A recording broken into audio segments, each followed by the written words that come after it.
ابن ابی لذیذ معتزلی نے لکھا ہے کہ کاد حلم ان یکون معجزۃ، علی کا جو صبر ہے نا، حلم، وہ بھی کسی معجزے سے کم نہیں ہے.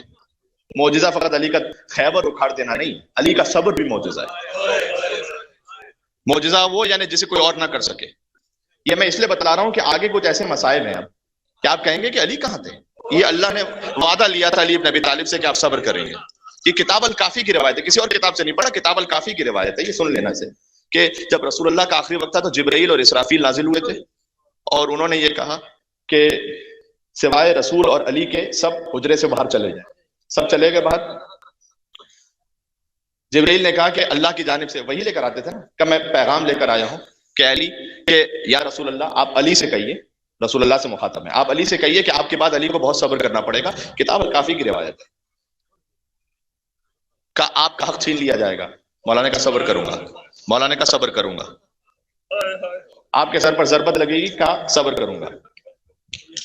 بے عین ہی ترجمہ کر رہا ہوں کہ علی آپ کی حرمت کو پامال کر دیا جائے گا. اور آگے جبرائیل نے کہا یہ آپ کی حرمت نہیں ہے، آدھی حرمت و رسول اللہ و حرمت اللہ، یہ اللہ کی بھی حرمت ہے، سیدہ اللہ کی حرمت کا پامال کر دیا جائے گا. نہ ہوتا روایت میں تو نہ پڑتا فصیحت، تو علی نے ایسی چیخ ماری کہ منہ کے بل زمین پہ گر پڑے.